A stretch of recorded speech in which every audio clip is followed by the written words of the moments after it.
Bendito seja Deus que nos chamou para louvor da sua glória. Eu cumprimento a todos com a doce paz do nosso Senhor e Salvador Jesus.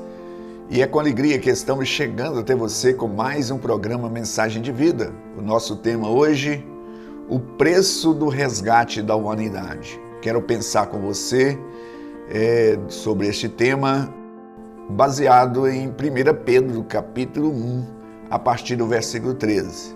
Mas antes da nossa meditação, eu quero lembrar que nós reunimos às terças-feiras, às 19h30, no culto de oração, na quarta-feira, às 15 horas, na tarde da bênção, às quintas-feiras, nos lares, às 20 horas, no sábado, às 19h30, no domingo, às 9 horas, o culto de ensino das Sagradas Escrituras e às 19 horas, o culto de celebração.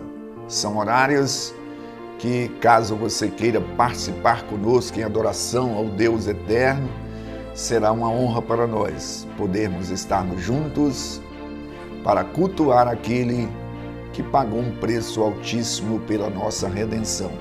Eu quero pensar com você sobre este tema lendo as Escrituras a partir do versículo 13 até o 21 do capítulo 1 da primeira carta de Pedro, que diz o seguinte: por isso, cingindo o vosso entendimento, sede sóbrios e esperai inteiramente na graça que vos está sendo trazida na revelação de Jesus Cristo.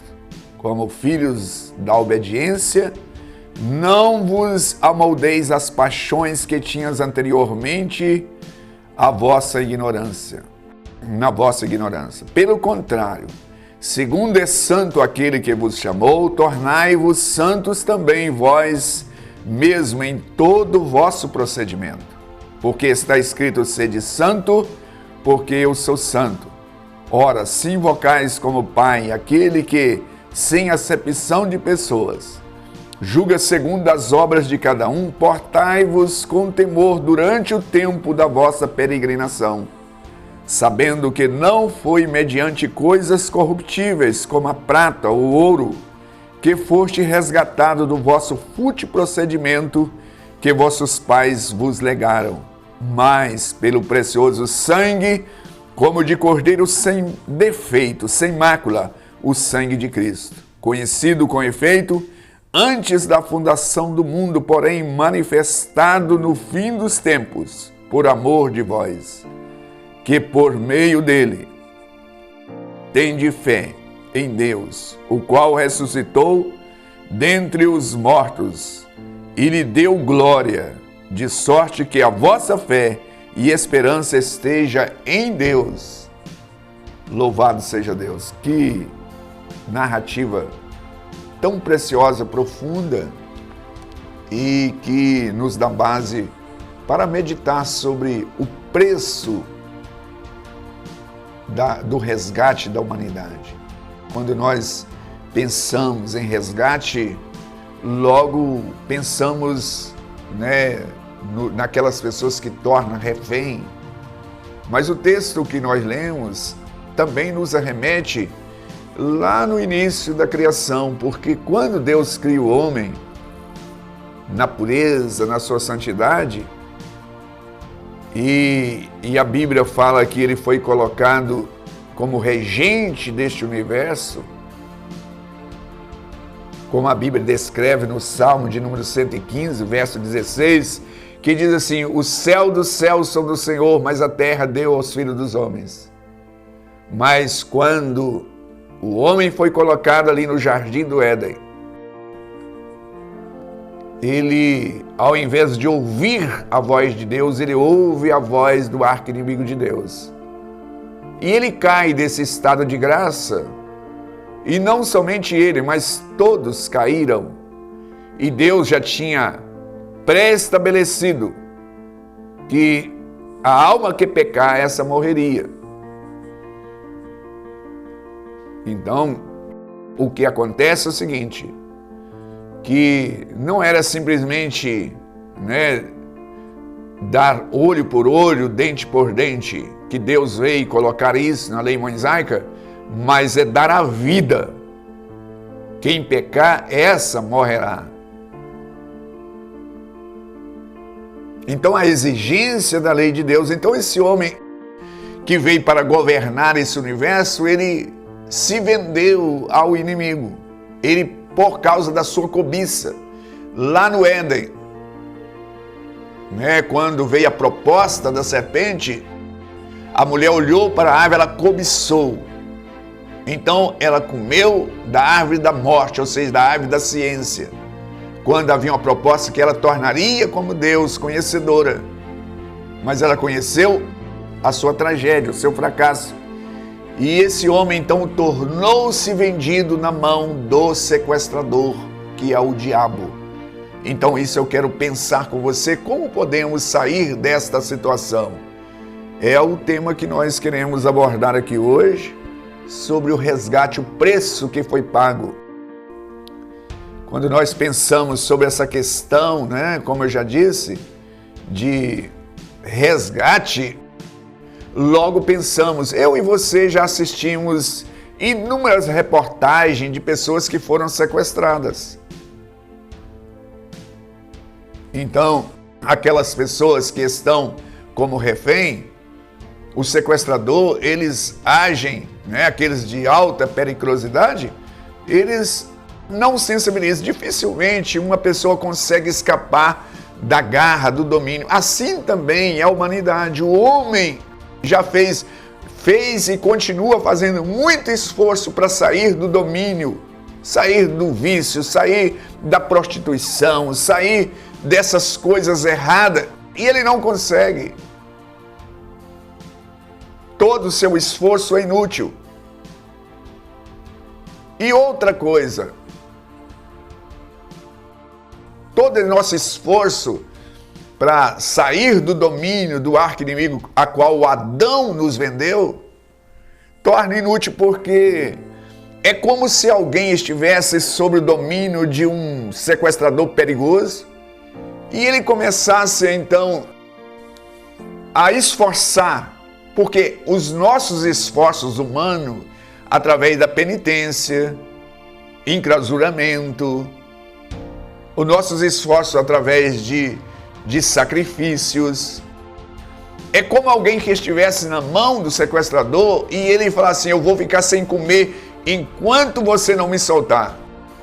Essa atitude, ao invés de sensibilizar aquele inimigo, aquele sequestrador, ia provocar mais a sua ira. Assim somos nós com nossos esforços, independente de Cristo, para sair do domínio do diabo, que é o arqui-inimigo de Deus, a qual Adão nos vendeu. Aliás, a Bíblia diz o seguinte, que os nossos esforços, a nossa justiça, são considerados como trapo de imundícia. Então a nossa colocação assim, quem pode nos arrancar do domínio do Satanás? Quem pode nos tirar?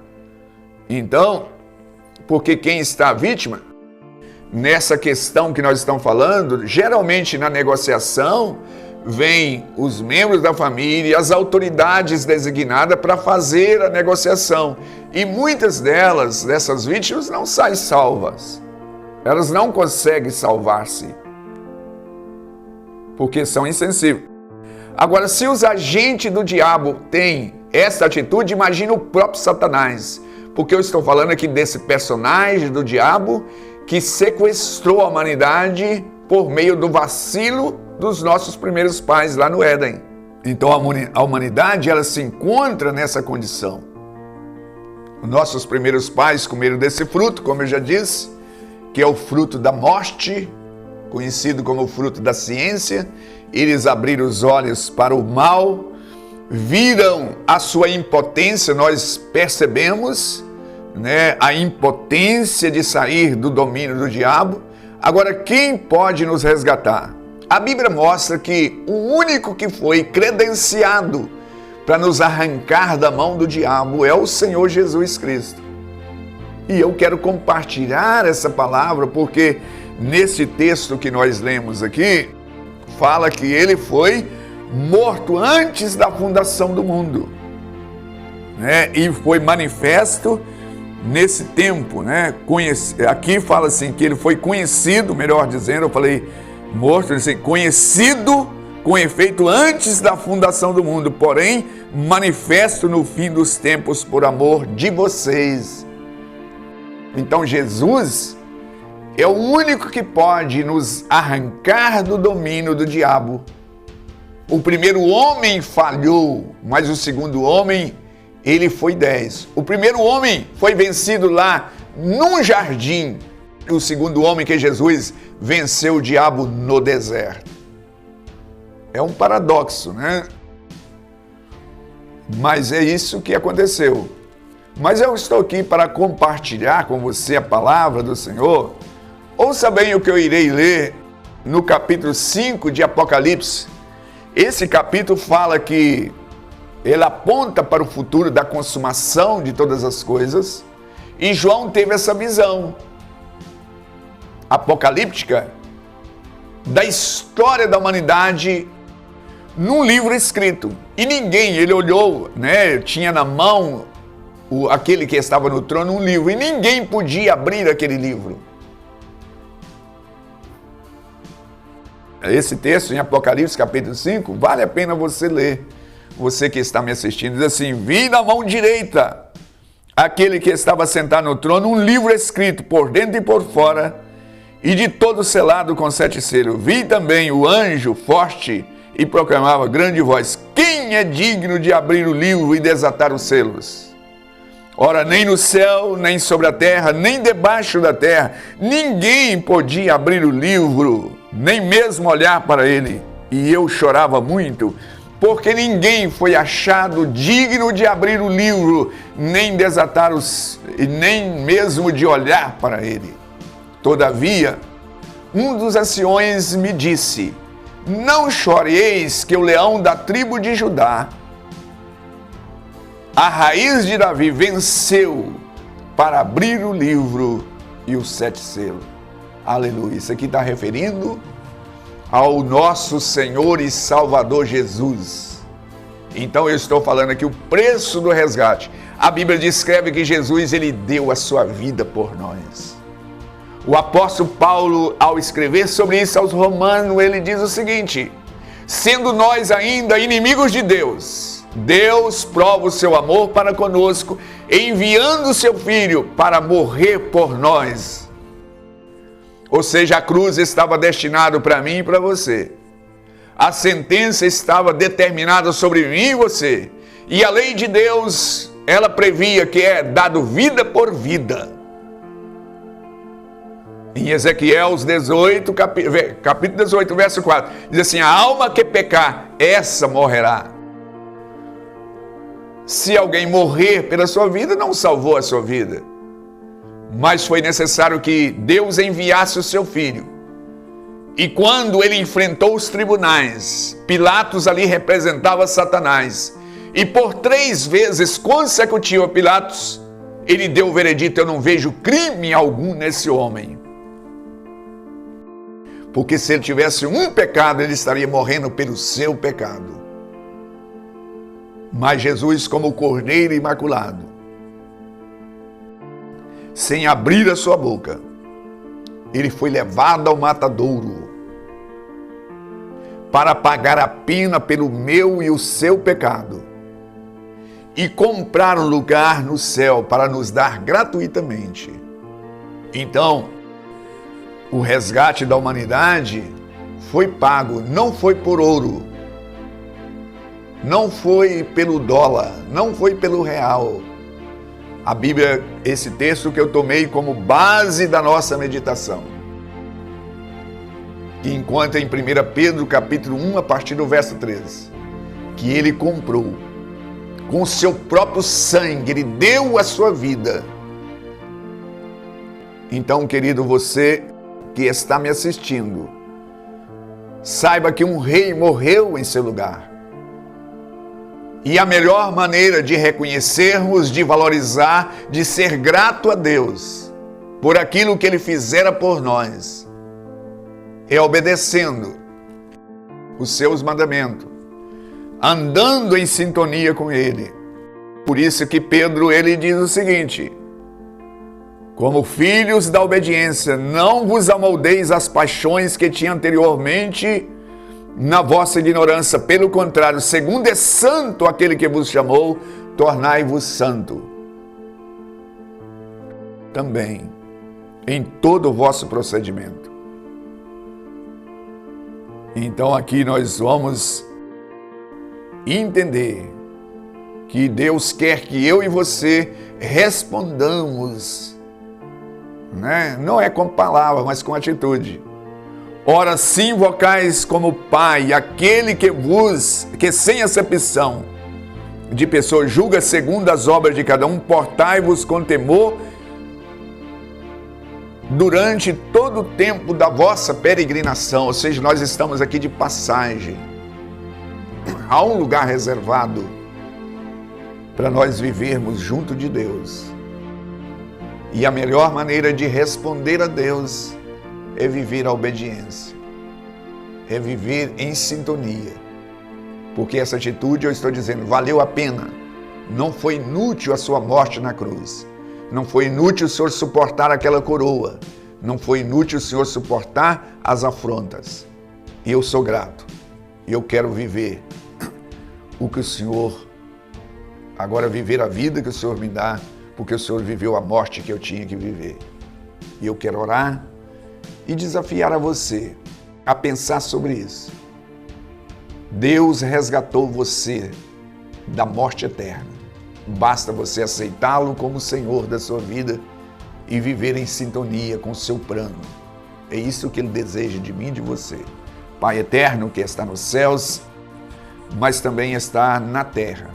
E eu estou aqui, Senhor, para te dar graça. Louvado seja o teu nome. Não foi inútil, não foi perdido, não foi em vão. Por isso eu te dou graças pelo grande sacrifício, pela minha redenção. E eu oro também para que esta pessoa que está nos assistindo possa compreender e valorizar a morte do teu filho ali naquela cruz. E é no nome dele que eu me dirijo a ti com ações de graça em Cristo Jesus. Louvado seja Deus. Estamos chegando ao final de mais um programa. Eu aguardo você no próximo. Igreja Batista Renascer, uma mensagem de vida.